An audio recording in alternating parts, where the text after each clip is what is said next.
তো এই আলোচনাটা যারা বিয়ে করছেন রিসেন্ট তাদের কাজে লাগবে, আর যারা করেন নাই করবেন, শীঘ্রই করবেন, এদেরও কাজে লাগবে।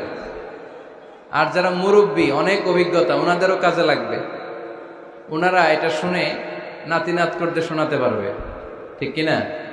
তাহলে কারোরই লস নাই। আলোচনার বিষয় সুখী দম্পতি। বিষয় কি? কথা বলে না। দম্পতি বোঝেন? বুঝেন?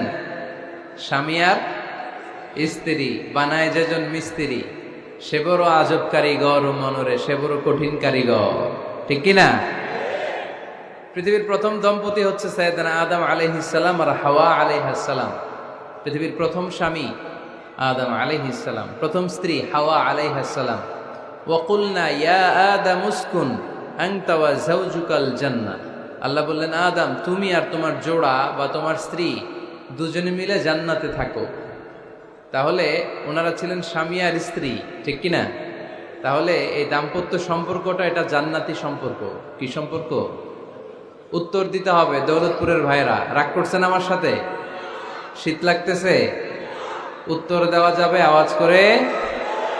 হ্যাঁ, আওয়াজ করে উত্তর দিবেন, মুখে তালা মেরে বসে থাকা যাবে না। তাহলে পৃথিবীর প্রথম স্বামীর নাম কি? আদম আলাইহিস সালাম। পৃথিবীর প্রথম স্ত্রী হাওয়া আলাইহিস সালাম। এই দাম্পত্য সম্পর্কটা বড় মধুর, বড় গভীর, বড্ড ভালোবাসার, ঠিক কিনা? স্বামী আর স্ত্রী, স্বামী আর স্ত্রী, এই সম্পর্কটাকে আল্লাহ তাআলা কোরআনে পোশাকের সাথে তুলনা করেছেন। কিসের সাথে? পোশাক। আরবিতে বলে লিবাস। আরবিতে কি বলে? লিবাস। আল্লাহ বলেছেন, ও নারীরা তোমরা পুরুষদের জন্য পোশাক, আর ও পুরুষেরা তোমরা নারীদের জন্য পোশাক। পড়েন সুবহানাল্লাহ। পোশাকের বেসিকলি তিনটা কাজ। কয়টা? কেউ কথা কয় না, আরো জোরে বলেন কয়টা? তো এখন আওয়াজ আসলো কোত্থেকে? আওয়াজ করে উত্তর দিবেন, চিল্লায় বলেন পোশাকের কাজ কয়টা? এভাবে শেষ পর্যন্ত খোঁচায় যেন সাউন্ড বের করা না লাগে, স্বপ্রণোদিত ভাবে উত্তর করবেন, ক্লাসের মতো হোক। তিনটা কাজ। এক নম্বর কাজ হচ্ছে পোশাক ইজ্জতের আবরু, লজ্জাস্থান ঢেকে রাখে, ঠিক কিনা? আমাদের লজ্জাস্থান ঢেকে রেখেছে আমাদের পোশাক। ঠিক তেমনি স্বামী তার স্ত্রীর ইজ্জত হেফাজত করে, স্ত্রী তার স্বামীর ইজ্জত হেফাজত করে, স্বামী তার স্ত্রীর চরিত্র হেফাজত করে, আর স্ত্রী তার স্বামীর চরিত্র হেফাজত করে। এজন্য আল্লাহ একে অপরের উদাহরণ দিতে যে লেবাস বা পোশাকের সাথে তুলনা দিয়েছেন। সুবহানাল্লাহ পড়েন। পোশাকের দুই নাম্বার কাজ হচ্ছে সৌন্দর্য। এই যে কত সুন্দর ডিজাইন করা, এমব্রয়ডারি করা পোশাক যখন আমরা পরি সুন্দর লাগে না? তেমনি পুরুষের চোখে নারী সুন্দর, নারীর চোখে পুরুষ সুন্দর, স্বামীর চোখে স্ত্রী সুন্দর, স্ত্রীর চোখে স্বামী সুন্দর। সুবহানাল্লাহ পড়েন। পোশাকের তিন নাম্বার কাজ হচ্ছে কমফোর্ট, আরাম দেয়া, প্রশান্তি দেয়া। শীতকালে এই যে আমরা ব্লেজার পরেছি, জ্যাকেট পরেছি, অনেকে চাদর গায়ে দিয়েছেন, কেউ মাথায় রুমাল দিয়েছেন, কেউ গলায় মাফলার দিয়েছেন, একটা উষ্ণ উষ্ণ আরাম আছে না নাই? আবার গরমের কালে পাতলা সুতি কটনের কাপড় পরলে একটা আরাম আছে না নাই?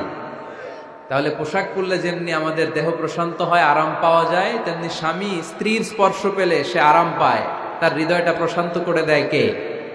আবার স্ত্রী স্বামীর সঙ্গ পেলে তার মধ্যে প্রশান্তি এনে দেয় কে? এজন্য রব্বুল আলামিন বলেন, হুন্না লিবাসুল লাকুম ওয়া আনতুম লিবাসুল লাহুন্না। ও দুনিয়ার নারীরা, তোমরা হলে পুরুষদের জন্য পোশাক, পুরুষ হলো নারীদের জন্য পোশাক। সুবহানাল্লাহ পড়েন। পোশাক যেমনি ইজ্জত আবরুর হেফাজত করে, তেমনি স্বামী স্ত্রী একে অপরের ইজ্জত হেফাজত করে। পোশাক যেমনি সৌন্দর্য বাড়ায়, স্বামীর চোখে স্ত্রী সুন্দর, স্ত্রীর চোখে স্বামী সুন্দর। পোশাক যেমনি আরাম দেয়, স্বামী তার স্ত্রীর স্পর্শ পেলে, স্ত্রী তার স্বামীর স্পর্শ পেলে হৃদয়ে প্রশান্তি অনুভব করে, ঠিক কিনা? এজন্য দাম্পত্য জীবন, এখানে স্বামীও আছে স্ত্রীও আছে, ইংরেজিতে বলে কাপল, কাপল লাইফ। এই বিশ্ব সভ্যতা নির্মাণে নারী পুরুষ স্বামী স্ত্রী দুইজনেরই অবদান আছে না নাই?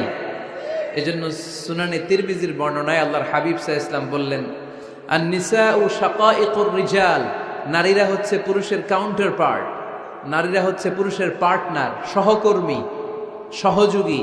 এই বিশ্ব সভ্যতা নির্মাণে শুধু পুরুষদেরই অবদান নাই, নারীদের অবদান আছে না নাই? এজন্য কাজী নজরুল ইসলাম অসাধারণ লিখেছে, এ বিশ্বে যা কিছু মহান চিরকল্যাণকর, অর্ধেক তার করিয়াছে নারী, অর্ধেক তার নর। তার মানে নর নারী, স্বামী স্ত্রী দুইজনেরই অবদান এই মানব সভ্যতায় আছে না নাই? এই সম্পর্কটাকে আল্লাহ লেবাসের সাথে তুলনা করলেন, মেটাফরিক্যালি, রূপক ভাবে আল্লাহ পোশাকের সাথে তুলনা করলেন।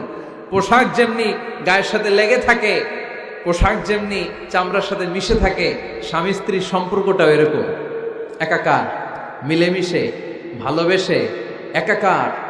স্বামী স্ত্রীর রিলেশনশিপ সম্পর্কটা অনেকটা হাত আর চোখের মতো। হাত ব্যথা পেলে চোখ দিয়ে পানি ঝরে, আবার চোখ দিয়ে পানি ঝরলে হাত সেই পানি মুছে দেয়, ঠিক কিনা? তাহলে সম্পর্কটা কেমন যেন হাত আর চোখের মতো। হাত কেটে গেলে পানি পড়ে কোন দিক দিয়ে? চোখ দিয়ে পানি ঝরে, আবার চোখ দিয়ে পানি ঝরলে চোখের পানি মোছার জন্য হাতের দরকার আছে না নাই? তাহলে একেবারে মিলেমিশে একাকার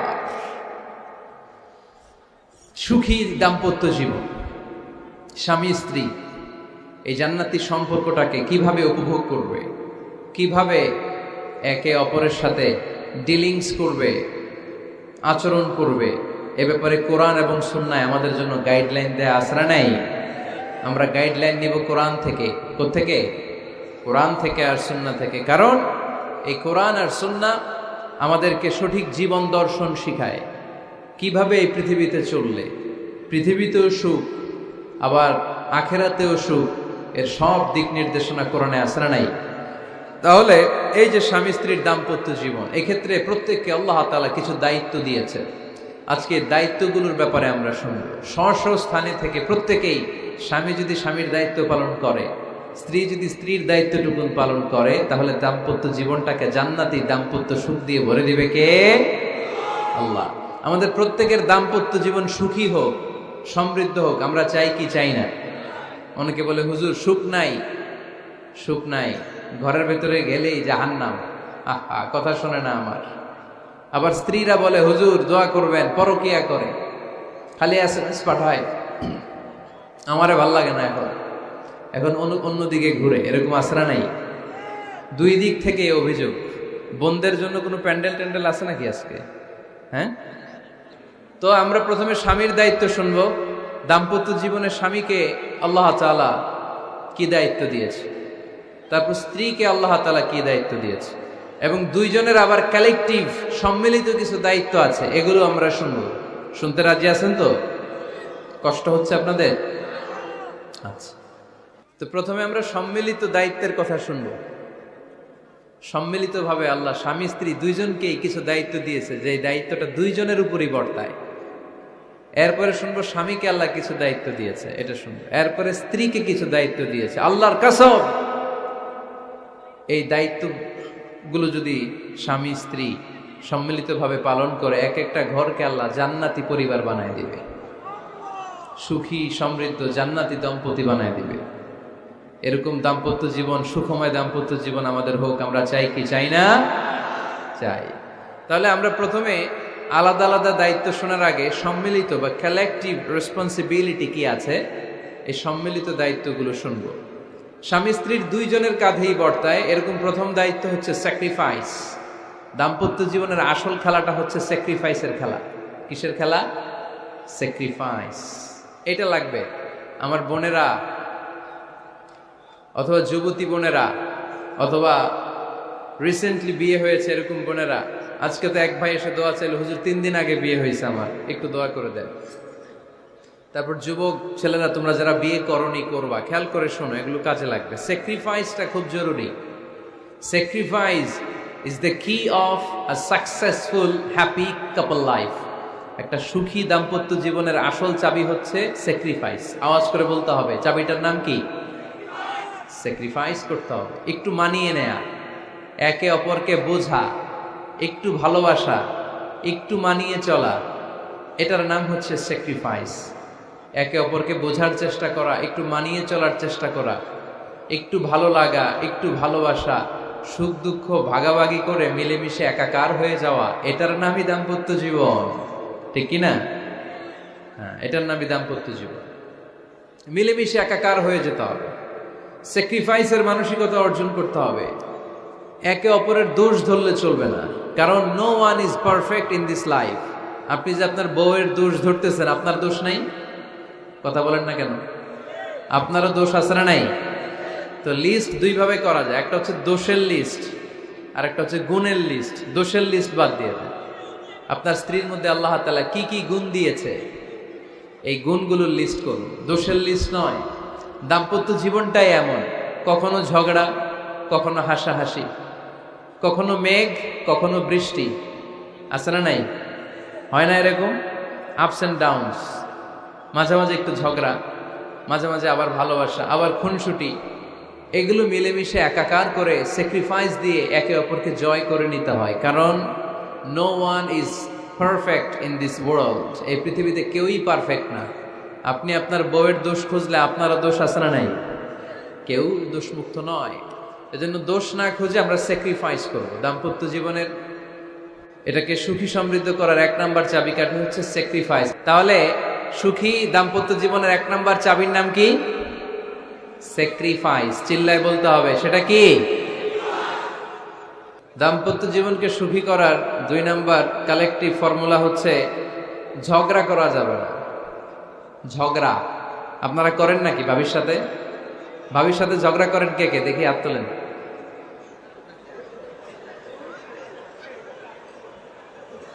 এদিকে সব আল্লাহর ওলি, এরা ঝগড়া টগড়া করে না। আপনি করেন? এই সাহসী সন্তান আছে কিছু, মাশাআল্লাহ। ঠিক আছে, বেশি করেন না আবার। হ্যাঁ ঠিক আছে, ঠিক আছে, তোমরাও করো, বুঝছি, আপনারাও করেন। ওকে, না ঝগড়া করা যাবে না। একজন ঝগড়া শুরু করলে আরেকজন চুপ থাকতে হবে।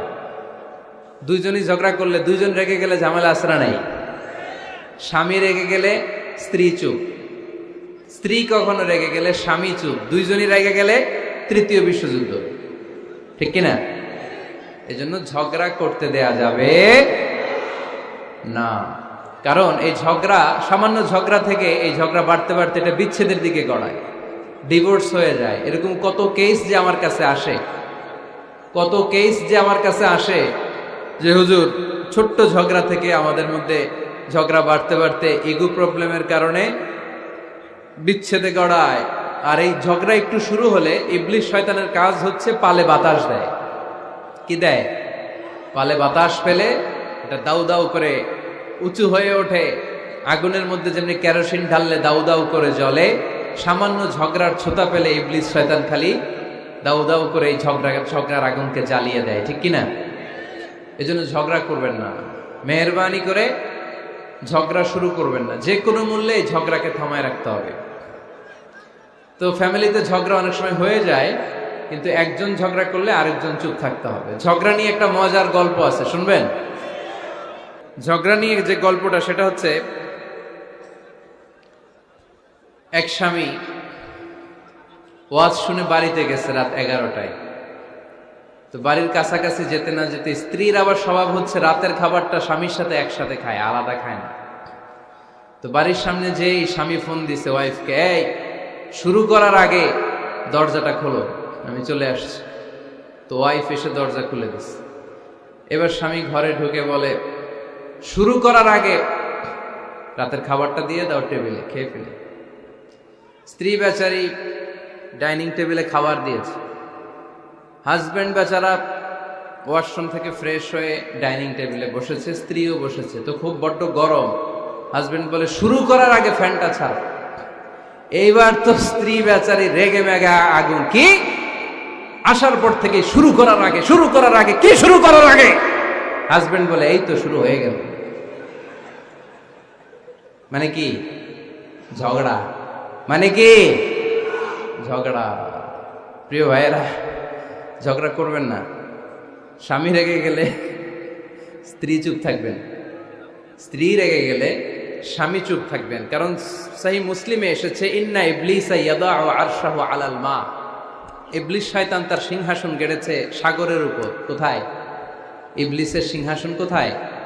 সাগরের উপর। সুম্মা ইয়াবআসু সারায়াহু, সে প্রতিদিন সকালবেলা তার সাঙ্গপাঙ্গরে গোটা পৃথিবীতে পাঠায়, যা পৃথিবীতে ফাসাদ সৃষ্টি কর, ফাসাদ সৃষ্টি কর। ইবলিস যখন সাঙ্গপাঙ্গদেরকে গোটা পৃথিবীতে ছড়িয়ে দেয়, সারাদিন ধোঁকা দেওয়ার পরে, ওয়াসওয়াসা দেওয়ার পরে রাত্রিবেলা ইবলিসের কাছে ফিরে আসে, এসে বলে, ও ইবলিস, আমি আজকে আল্লাহর বান্দাদেরকে দিয়ে মিথ্যা কথা বলিয়েছি। ইবলিস বলে, এটা তো কোনো ব্যাপারই না, এগুলোই তো তোদের কাজ। আরেক শয়তান বলে, আমি ওজনে কম দিয়েছি একজনের মাধ্যমে বাজারে। ইবলিস বলে, এটাও তেমন বড় কোনো কাজ নয়। আরেকজন বলে, আমি সুদের ডিলিংস করিয়েছি। ইবলিস বলে, এটাও কোনো কাজ নয়।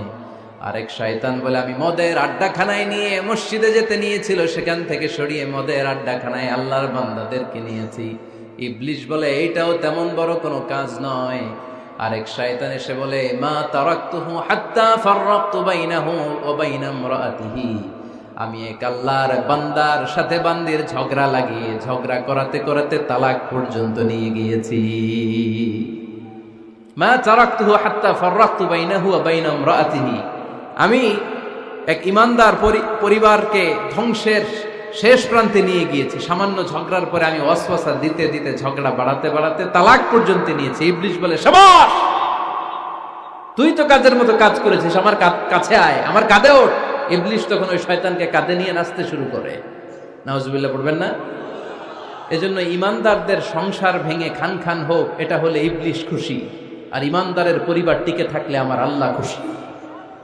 আমরা কার খুশি চাই? এজন্য শয়তানরে খুশি হতে দেয়া যাবে না। ইমানদারদের পরিবারগুলো ঝগড়ার মাধ্যমে ভেঙে যাক, সব সময় শয়তানের মিশন এটা। আর ইমানদারদের পরিবারগুলো টিকে থাক, এটা আমার আল্লাহ সব সময় চায়। সুবহানাল্লাহ পড়েন। এজন্য দৌলতপুরের ভাইরা ঝগড়া করবেন না। ঝগড়া কিন্তু নবী রাসূলদের পরিবারেও ছিল, আল্লাহ রাসূল সাল্লাল্লাহু আলাইহি ওয়াসাল্লামের পরিবারেও ঝগড়া ছিল। এটা স্বাভাবিক, দাম্পত্য জীবনের খুব সিম্পল ইস্যু। একজন রাগ করলে আরেকজন থেমে যাবে। পারবেন? কি হলো, পারবেন না? আল্লাহর হাবিব সাল্লাল্লাহু আলাইহি ওয়াসাল্লামের সাথে আম্মা জান আয়েশার ঝগড়া হতো। মজার একটা হাদিস শুনে, সহিহ বুখারীর হাদিস, মুসনাদে আহমদ ইবনে হাম্বলও এসেছে এই হাদিসটা।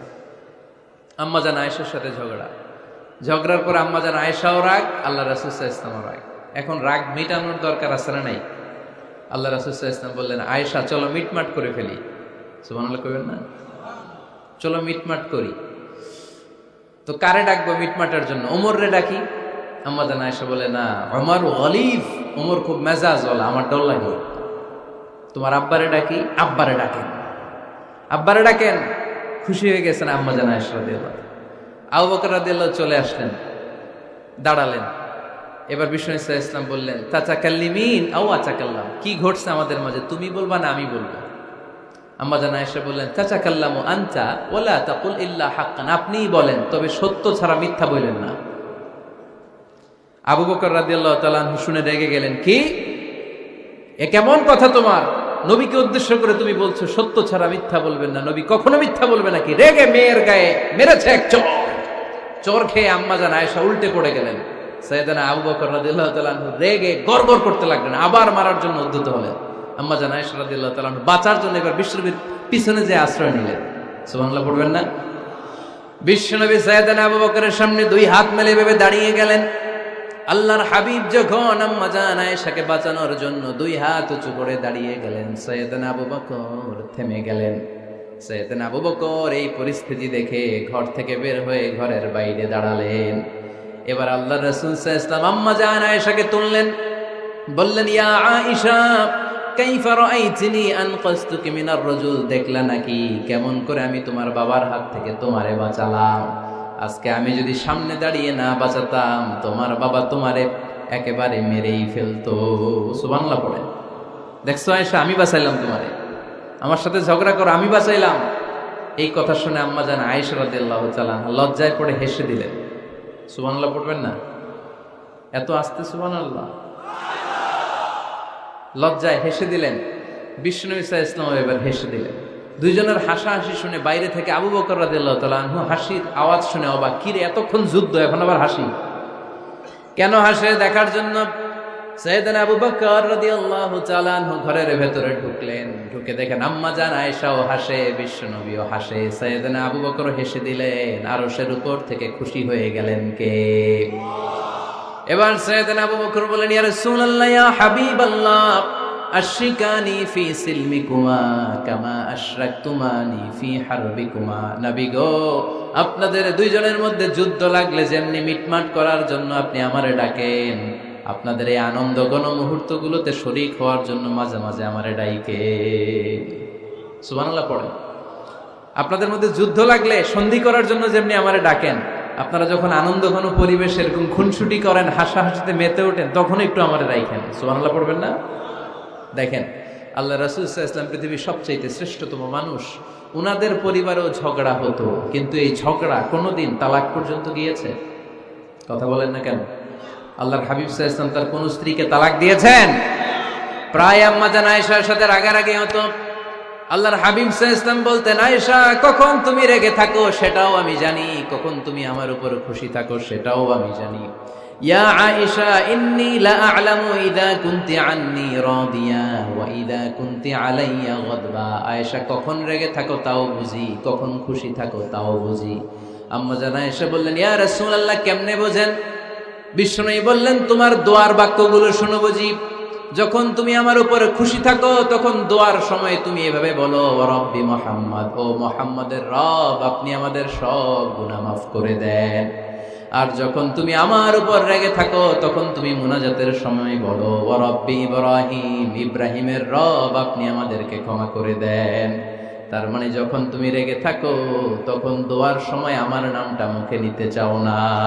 সুবহানাল্লাহ পড়েন। তখন তুমি দোয়ার সময় অন্য নবীর নাম নাও।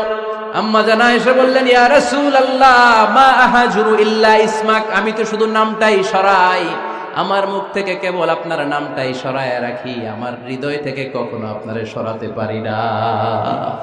আমার হৃদয় জুড়ে আপনি, মা আহাজুরু ইল্লা ইসমাক। নবী হে, আমি শুধু দোয়ার সময় রাগের মাথায় আপনার নামটা বাদ দেই, হৃদয় থেকে তো আপনারে বাদ দিতে পারি না। সুবহানাল্লাহ পড়বেন না?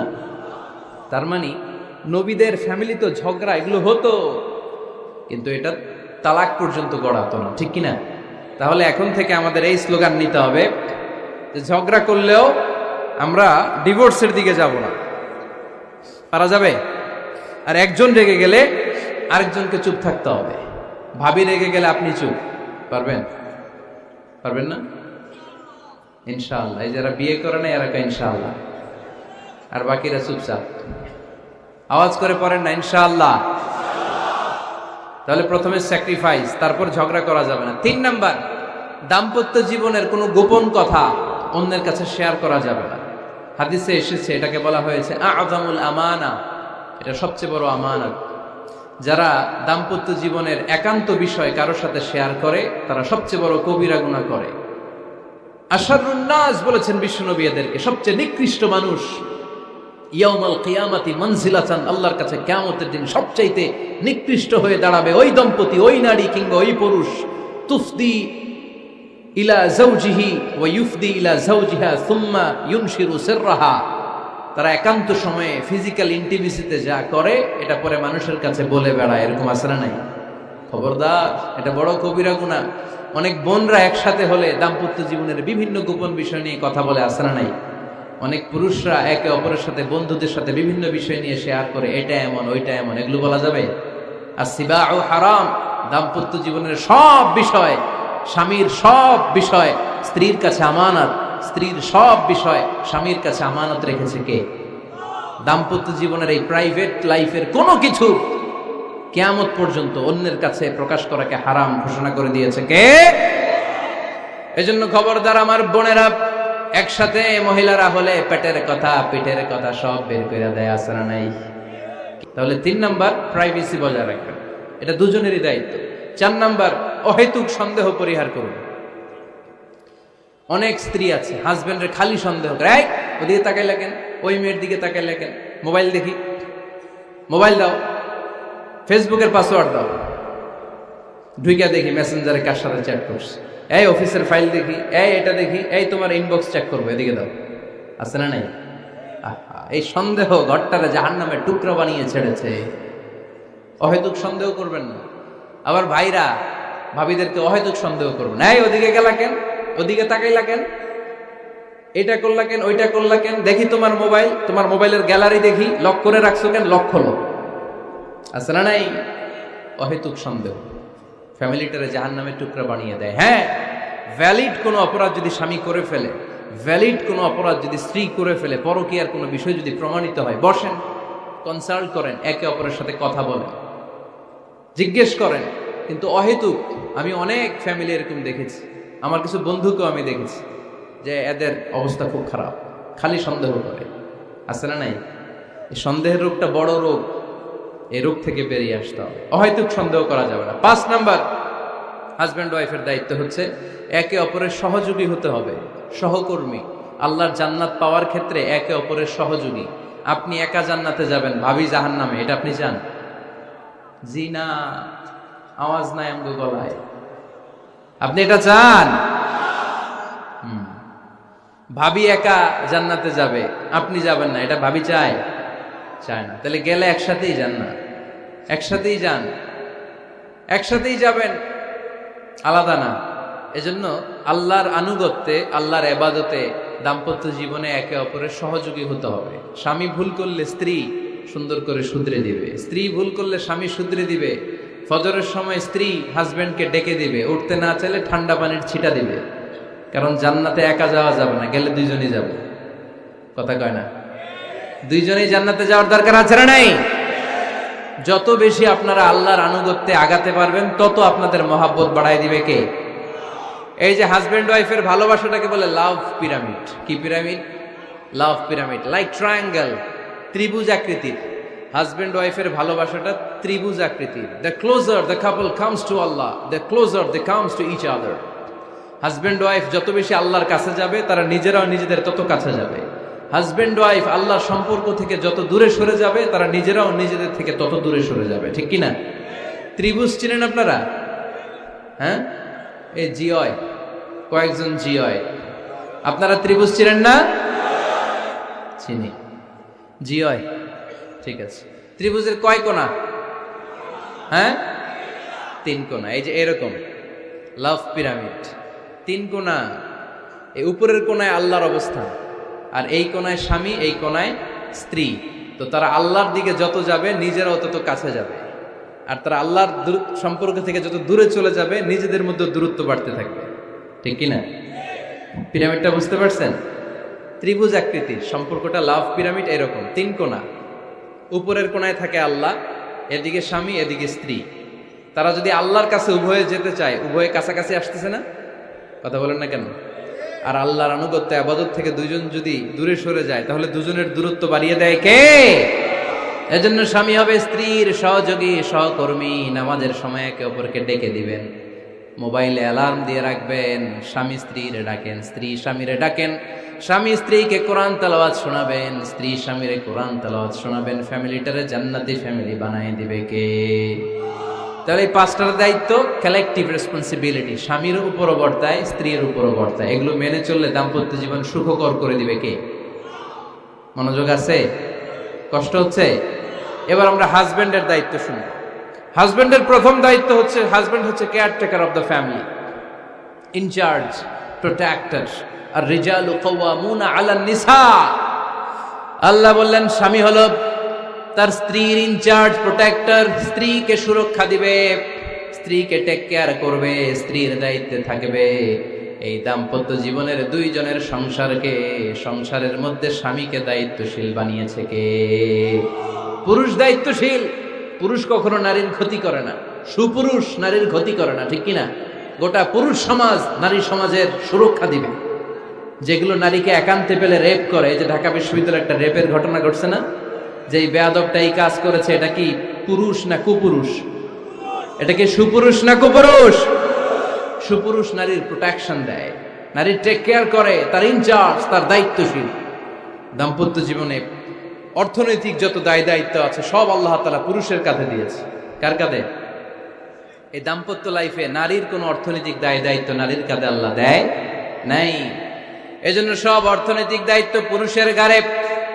চারটা অর্থনৈতিক দায়িত্ব আছে। পুরুষ নারীকে মহারণা দিবে, পুরুষ নারীকে খাবারের ব্যবস্থা করবে, পুরুষ নারীকে পোশাকের ব্যবস্থা করবে, পুরুষ নারীর জন্য রেসিডেন্সিয়াল ব্যবস্থা করবে, ঠিক কিনা? وآتوا النساء صدقاتهن نحلة فإن طبن لكم عن شيء منه نفسا فكلوه هنيئا مريئا সুবহানাল্লাহ পড়ে। সব স্বামীদেরকে আল্লাহ ডেকে বললেন, ও স্বামীরা শোনো শোনো, বিয়ের পর সাথে সাথে স্ত্রীর কাছে তুমি মোহরানা আদায় করে দাও। মোহর দেয়া নফল নাকি ফরজ? জোরে বলেন। তোমরা কি দাও?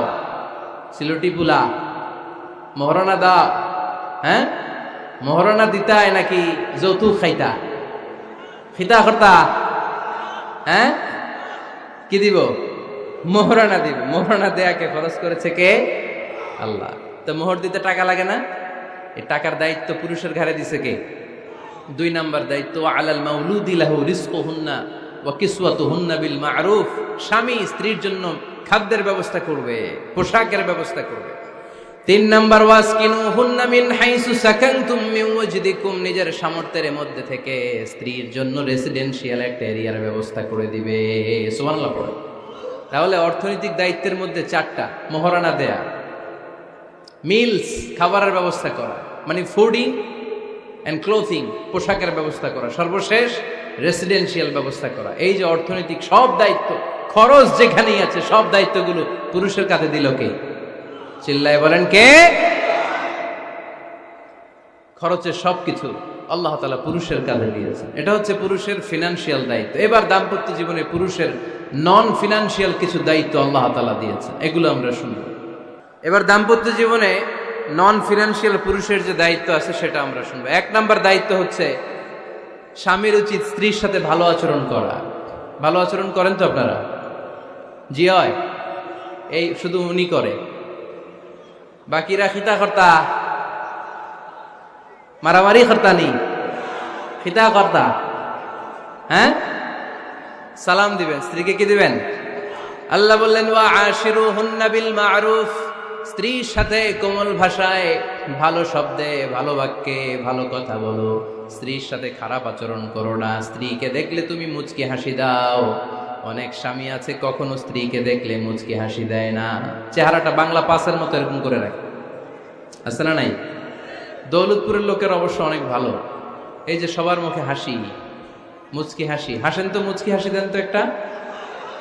আওয়াজ করলে মুচকি হাসি হয় নাকি? এটা মুচকি হাসি, দাঁত দেখা যাবে না, সাউন্ড হবে না, শুধু এখানে একটু একটা এক চিলতে হাসির একটা ঝলক পড়বে, এটার বলে মুচকি হাসি। কেন? রাসূলুল্লাহ সাল্লাল্লাহু আলাইহি ওয়াসাল্লাম আকসারু তাবাসসুমান, আল্লাহর হাবিব সাল্লাল্লাহু আলাইহি ওয়াসাল্লাম সব সময় মুচকি হাসতেন। অনেকে আছে চেহারা গোমরা করে রাখে, জীবনেও হাসে না, এরকম আছে না নাই? দেখছেন এরকম আছে? এলাকায় তো নাই না? আছে। হাসবেন, হাসবেন। মুচকি হাসতে পয়সা লাগে না, পয়সা লাগে? এজন্য হাসবেন। আল্লাহর হাবিব সাল্লাল্লাহু আলাইহি ওয়াসাল্লাম বলেছেন, ফাস্তাউসু বিন-নিসাই খায়রা। নারীর সাথে ভালো আচরণ করো। নারীদেরকে বাঁকা পাঁজরের হাড় দিয়ে তৈরি করা হয়েছে। এই হাড়কে সোজা করতে গেলে ভেঙে যাবে, রেখে দিলে বাঁকাই থেকে যাবে। তো কি করতে হবে? ফাস্তাউসু বিন-নিসাই খায়রা, কোমল আচরণ করো। আবার আল্লাহর হাবিব সাল্লাল্লাহু আলাইহি ওয়াসাল্লাম বললেন, রিফকাম বিল কাওয়ারিদ। নারীদেরকে কাচের তৈজসপত্র, বাসনের সাথে, গ্লাসের সাথে আল্লাহর হাবিব সাল্লাল্লাহু আলাইহি ওয়াসাল্লাম তুলনা করলেন। কাচের তৈজসপত্র, কাচের গ্লাস, কাচের প্লেট যেমনি আস্তে তুলতে হয়, আস্তে রাখতে হয়, নারীদের সাথে এরকম কোমল আচরণ করার আদেশ দিয়েছে কে? কাচের গ্লাস, তৈজসপত্র, জগ কিভাবে রাখেন আপনারা? খুব জোরে এরকম ধপাস করে নাকি? উঠানোর সময় ধপাস করে উঠান? খুব স্মুথলি এটা ধরতে হয়, স্মুথলি এটা রাখতে হয়। তেমনি নারীদের সাথেও স্মুথলি আচরণ করবে। নারীদেরকে যত আপনি কোমল মোলায়েম ভাষায় কথা বলতে পারবেন, তারা তত আপনার কথা শুনবে। যত সুন্দর সুন্দর কথা নারীকে, স্ত্রীকে বলবেন, তুমি আমার সব, তুমি আমার কৈতরি, তুমি আমার টুনটুনি, তুমি আমার ময়না পাখি, তুমি আমার সোনা পাখি। ওই যে কয় কলিজা, তার মানে প্র্যাকটিস চলে বাসায়। আর কি ডাকেন? ভাবিরে কি ডাকেন বলেন? যান।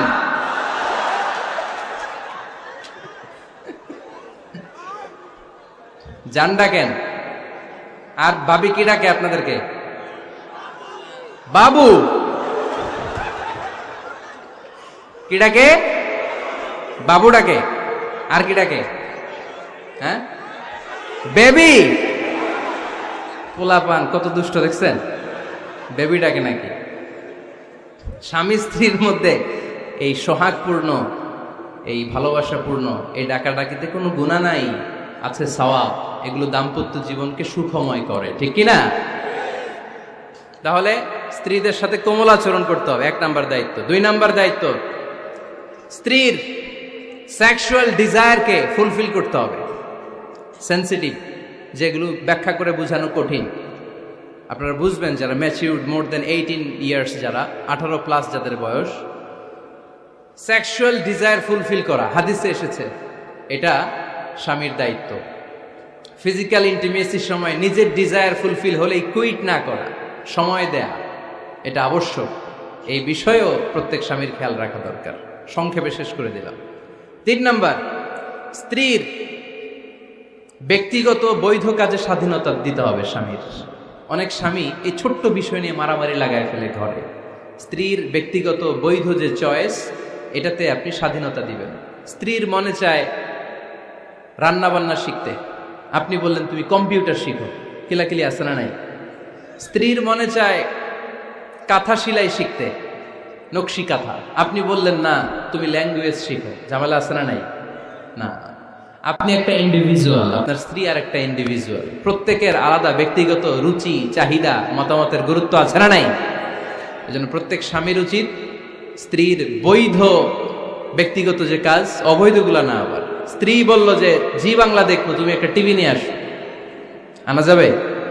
কথা বলেন। স্ত্রী বলল চলো পহেলা বৈশাখে আমরা নাচানাচি করব তুমি আর আমি মিলে, এটা মানা যাবে না। স্ত্রীর ব্যক্তিগত বৈধ কাজের স্বাধীনতা দেয়া।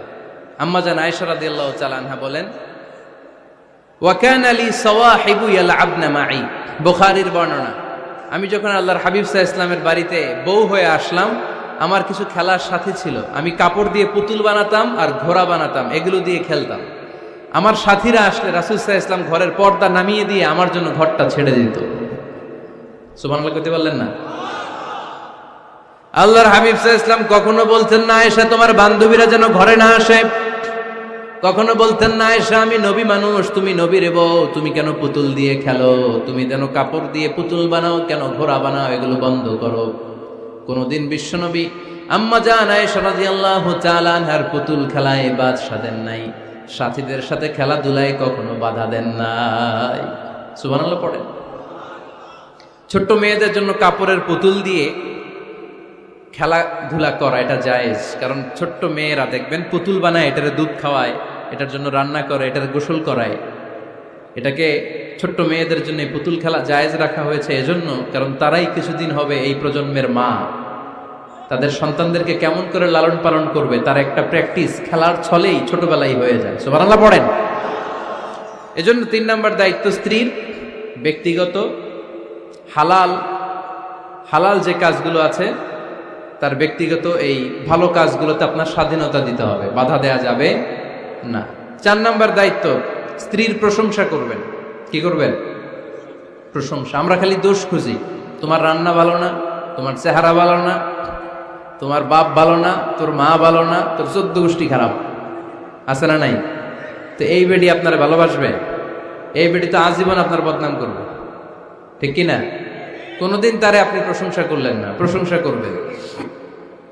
স্ত্রীর চেহারার প্রশংসা করেন, যে তুমি সুন্দর, তুমি সুন্দরী, এরকম বলেন, খুশি হবে না? হ্যাঁ, তুমি সুন্দর তাই চেয়ে থাকি, সে কি মোর অপরাধ? কোনো অপরাধ নাই, ইচ্ছা মতো গাইতে থাকেন স্ত্রীর শানে গান, সব আসারা নাই। তবে শুধু স্ত্রীকে শোনানো যাবে, ভাবিরে শোনানো যাবে, শালীরে শোনানো যাবে, পাশের বাড়ির কাউরে শোনানো যাবে? দেখেন ইসলাম কত চেক এন্ড ব্যালেন্স। স্ত্রীকে আপনি গান শোনান, কোনো গুনাহ নাই, আছে শুধু সওয়াব। তাহলে 4 নম্বর পয়েন্ট হচ্ছে এপ্রিসিয়েশন, সারাদিন এই মহিলাটা ফজরের পর থেকে উঠে ঘর গোছায়, মশারিগুলো খোলে, বিছানা পরিষ্কার করে, বাচ্চাদেরকে ক্লিন করে, স্কুলের টিফিন রেডি করে দেয়, বাচ্চাদেরকে স্কুলে যেতে দেয়, আপনার জন্য খাবার রেডি করে, কাপড় ধোয়, ঘরের সবাইকে দেখভাল করে। একদিনও আপনি তার এপ্রিসিয়েশন করলেন না। এরকম ডাকাইত স্বামী আছে না নাই? দৌলতপুরে নাই, এখানে সব ভালো। এপ্রিসিয়েট করবেন, আমরা ভুলে যাই, একটা থ্যাঙ্কস দিতে ভুলে যাই, একটা জাযাকিল্লাহ, আল্লাহ তোমাকে জাযা দেখ, এটাও বলি না। বউ তুমি অনেক কষ্ট করেছো, তুমি অনেক দিক সামলাও, আমি আর কয়টা সামলাই, তুমিই তো দেখো, একদিনও বলে না। আছে না নাই? তার রান্নার প্রশংসা করবেন, তার কাজের প্রশংসা করবেন, তার চেহারার প্রশংসা করবেন। এদিকে তাকান, বলবেন তুমি সুন্দরী, তুমি অনন্যা, তুমি সুস্নিগ্ধা, তুমি প্রিয়ংবদা, তুমি সুহাসিনী, তুমি সুকেশিনী, তুমি সুভাষিনী, তুমি অসূর্যম পোষ্যা, মেঘে কালো কেশ, কাজল কালো চুল, হরিণের মতো ডাগর ডাগর দুটি তোমার চোখ। আহা হা, যে পোলাপাইন খুশি হয়ে গেছে। আহা হা, ওরা মুখস্থ রাখতেছে, বলবে এগুলা, বিয়ে করে নাই কিন্তু এখনো। তো জায়গা মতো বলবা, গার্লফ্রেন্ডে বলো না আবার। কাকে বলবা? স্ত্রীকে। কাকে? স্ত্রীকে। পারা যাবে না? একটু এপ্রিসিয়েশন দেওয়া যাবে না ওনাদেরকে? একটু প্রশংসা করবেন। প্রশংসা পেলে নারীরা বড্ড খুশি হয়। যদি আপনি বলেন যে তোমার রান্নাটা আজকে অসাধারণ হয়েছে, দেখবেন আরেক বাটি আইনা দিতেছে, খাইতে পারতেছে না, এরপর পাতে তুলে দেয়, আরেকটু খাও, আরে খাও না। আছে না নাই? ওই যে প্রশংসা করছেন, খুশি হয়ে গেছে তো। আপনি 10,000 টাকার বান্ডিল দিয়ে আপনার বউকে যত খুশি করতে না পারবেন, রান্না মজা হয়েছে এইটা বলে আপনি অনেক বেশি খুশি করতে পারবেন। আল্লাহর হাবিব সাল্লাল্লাহু আলাইহি ওয়াসাল্লাম কখনো স্ত্রীদের রান্নার বদনাম করে নাই। সুবহানাল্লাহ পড়বেন না? আওয়াজ করে পড়েন সুবহানাল্লাহ। আজ থেকে স্ত্রীর সৌন্দর্যের প্রশংসা করবেন, কাজের প্রশংসা করবেন, রান্নার প্রশংসা করবেন, এপ্রিসিয়েশন দিবেন। পারবেন তো? তো 4 নাম্বার গেল এপ্রিসিয়েশন, একটু এপ্রিসিয়েশন দিবেন। আল্লাহর হাবিব সব সময় স্ত্রীদের প্রশংসা করতেন। সেই বুখারীর বর্ণনা, আল্লাহর হাবিব বলেন, ইন্না ফাদলা আয়েশা আলান নিসা কাফাদলি সারিদ আলা সাইরিত তাআম। আরব ভূখণ্ডের মধ্যে সব খাবারের উপরে সারিদ খাবার যেমনি সেরা, দুনিয়ার সব নারীদের মধ্যে আমার আয়েশা তেমনি সেরা। সারিদ একটা খাবার আছে। আমি যখন মিশরে পড়তাম আল আজহার ইউনিভার্সিটিতে, আমাদের ইউনিভার্সিটিতে সরকারের পক্ষ থেকে সরকারিভাবে খাবার দেয়া হতো। আমাদের খাবারের খরচ বহন করতেন ওমানের সুলতান কাবুস। এই গত 3-4 দিন আগে ইন্তেকাল করেছেন। নাম শুনছেন আপনারা? প্রায় 40 বছরেরও বেশি মনে হয়, 45 বছর বা 50 বছরের লম্বা সময় উনি ওমানের প্রেসিডেন্ট ছিলেন। উনি আমাদের খাবারের খরচটা বহন করতেন। কিছুদিন আগে ইন্তেকাল করেছেন। আমরা ওনার জন্য দোয়া করি, আল্লাহ তাআলা এই সুলতান কাবুসের জীবনের গুনাহগুলো মাফ করে নিক, ওনার সমস্ত খেদমত আল্লাহ কবুল করে নিক। তো আমাদের আল আজহার ইউনিভার্সিটির হোস্টেলে ঈদের দিন একটা খাবার দিত, এটার নাম ছিল সারিদ। রুটি আর গোশত এগুলোকে ম্যাশড করে একটা স্তর বানাতো, এটা কেটে কেটে আমাদেরকে দিত। এটাকে বলে সারিদ। আরব দেশে সবচেয়ে দামি খাবার। আমাদের দেশে যেমনি পোলাও, গরুর রেজালা, রোস্ট, এগুলো খুব উন্নত খাবার ধরা হয়, বিয়েতে সার্ভ করা হয়। আরব দেশে ওইটাকে বলে সারিদ, শ্রেষ্ঠ খাবার। আল্লাহর হাবিব বললেন, সব খাবারের মধ্যে যেমনি সারিদ সেরা, নারীকুলের মধ্যে তেমনি আমার আয়েশা সেরা। দেখেন কেমনে এপ্রিসিয়েট করতেন। আম্মা জান আয়েশাকে তিনি সব সময় আদর করে হামায়রা বলে ডাকতেন। হামায়রা মানে লাল সুন্দরী বউ। কি সুন্দরী? আম্মা জান আয়েশা রেগে গেলে গাল দুটো আনার ফলের মতো লাল হয়ে যেত, এজন্য ডাকতেন, ও আমার লাল সুন্দরী বউ। সুবহানাল্লাহ কইতে পারলেন না? আবার আম্মাজান খাদিজাতুল কুবরা তাহেরা রাদিয়াল্লাহু তাআলা আনহার ব্যাপারে বলতেন, ইন্নী ক্বাদ রুজিকতু হুব্বাহা। সহিহ মুসলিমের বর্ণনায় তিনি বলতেন, খাদিজার ভালোবাসা আল্লাহ তাআলা আমার হৃদয়ে রিজিক হিসেবে দিয়েছে। আওয়াজ করে পড়েন আল্লাহু আকবার। তো এইজন্য এপ্রিসিয়েট করবেন। 5 নাম্বার হচ্ছে আপনার ভালোবাসা স্ত্রীকে প্রকাশ করুন। এক ছাদের নিচে আজীবন বসবাস, 20 বছর হয়ে গেছে এদের সংসার, একদিনও মুখ ফুটে বলতে পারে নাই তোমারে ভালোবাসি। পারছেন? হ্যাঁ, কে কে পারছেন দেখে হাত তোলেন। হাত অর্ধেক তুলে আবার নামায়, ভেজাল আছে, ঠিক কিনা? ভালোবাসি বলছিলেন? কারে বলছিলেন? ভাবিকে না গার্লফ্রেন্ডকে? হ্যাঁ, স্ত্রীকে বলবেন, নিজের স্ত্রীকে বলবেন আই লাভ ইউ। কি বলবেন? কথা বুঝে না বোধহয়। কি বলবেন? সবাই বলেন, কি বলবেন? মুরব্বী একজনও কয় না, কয় এতদিন কইছি না, অহনো কম না। বলবেন, ভালোবাসা প্রকাশ করবেন। স্ত্রীরা এটা খুব চায়, স্বামীর পক্ষ থেকে এই খুনসুটিগুলো খুব পছন্দ করে। আপনি আজকে যে বলেন, দেখবেন ফ্যামিলির সুখ বাড়তে শুরু করছে। সুনানে তিরমিজির বর্ণনা দেখেন, বিশ্বনবী যে আই লাভ ইউ বলতো, তার দলিল শুনেন। সাহাবারা জিজ্ঞেস করলেন, ইয়া রাসূলুল্লাহ, মান আহাব্বুন নাসি ইলাইক, ও নবী, কারে সবচেয়ে বেশি ভালোবাসেন? Who do you love the most? নবী, কাকে সবচেয়ে বেশি লাভ করেন আপনি? সাহাবারা প্রশ্ন করলেন, ইয়া রাসূলুল্লাহ, কাকে লাভ করেন বেশি? আল্লাহর হাবিব সাল্লাল্লাহু আলাইহি ওয়াসাল্লাম বললেন, আয়েশা, আয়েশা রে। সুবহানাল্লাহ কইবেন না? সাহাবারা বললেন, ওমিনার রিজাল, পুরুষদের মধ্যে কারে বেশি পছন্দ করেন? বিশ্বনবী বললেন, আবুহা, আয়েশার বাবারে। সাইয়েদনা আয়েশা রাদিয়াল্লাহু তাআলা আনহার বাবার নাম কি? আবু বকর। কি নাম? আবু বকর। আল্লাহর হাবিব সাল্লাল্লাহু আলাইহি ওয়াসাল্লাম বললেন, সবচেয়ে বেশি লাভ করি আয়েশাকে। সাহাবারা বললেন, ওমিনার রিজাল, পুরুষদের মধ্যে কারে বেশি লাভ করেন? আল্লাহর হাবিব সাল্লাল্লাহু আলাইহি ওয়াসাল্লাম বললেন, আয়েশার বাবারে। সুবহানাল্লাহ পড়েন। আম্মা জান আয়েশাকে বিশ্বনবী এত ভালোবাসতেন। আম্মা জান আয়েশা পেয়ালার যেইখানে ঠোঁট লাগিয়ে দুধ পান করতেন, বিশ্বনবী পেয়ালার ওই জায়গাটা খুঁজে খুঁজে ওই জায়গায় ঠোঁট লাগিয়ে দুধ পান করতেন। আম্মা জান আয়েশা রাদিয়াল্লাহু তাআলা না গোশত খেয়ে হাড্ডি চষে হাড্ডিটা রেখে দিলে বিশ্বনবী আম্মা জান আয়েশার চষা হাড্ডিটা মুখে নিয়ে আবার চষতে শুরু করে দিতেন। পড়েন সুবহানাল্লাহ। দুইজন একসাথে এক বালতি থেকে পানি নিয়ে গোসল করতেন। পড়েন আল্লাহু আকবার। তাহলে এভাবে ভালোবাসা প্রকাশ করতে পারবেন তো? 6 নাম্বার স্বামীর দায়িত্ব হচ্ছে গৃহস্থলী ছোটখাটো যে কাজ আছে এই কাজগুলোতে হেল্প করা। আমরা অনেক সময় এগুলোর লজ্জা মনে করি। আল্লাহর হাবিব সাল্লাল্লাহু আলাইহি ওয়াসাল্লাম আমাদের মডেল। আল্লাহর হাবিব সাল্লাল্লাহু আলাইহি ওয়াসাল্লাম ঘরের কাজে সাহায্য করতেন। আল্লাহর হাবিব সাল্লাল্লাহু আলাইহি ওয়াসাল্লাম ঘরের কাজে সাহায্য করতেন। আপনারা ঘরের কাজে সাহায্য করেন তো? আম্মা জান আয়েশা বলেন, বিশ্বনবী নিজ হাতে জুতা সেলাই করেছেন, নিজ হাতে জামা সেলাই করেছেন। মুসনাদে আহমদ ইবনে হাম্বলের বর্ণনা, আল্লাহর রাসূল সাল্লাল্লাহু আলাইহি ওয়াসাল্লাম দুধ খেতে মন চাইলে নিজ হাতে ছাগলের দুধ দহন করেছেন। সুবহানাল্লাহ। নিজে আটার খামির বানাতেন, আম্মা জান আয়েশা চুলায় সেকা দিতেন। আবার আম্মা জান আয়েশা রাদিয়াল্লাহু তাআলা আনহা আটার খামির বানাতেন, বিশ্বনবী এটা চুলায় সেকা দিতেন। সুবহানাল্লাহ পড়ে। দুধ খেতে চাইলে নিজ হাতে বিশ্বনবী ছাগির ওলান থেকে দুধ দহন করে আম্মা জান আয়েশার কাছে এনে দিয়ে দিতেন। সুবহানাল্লাহ পড়ে।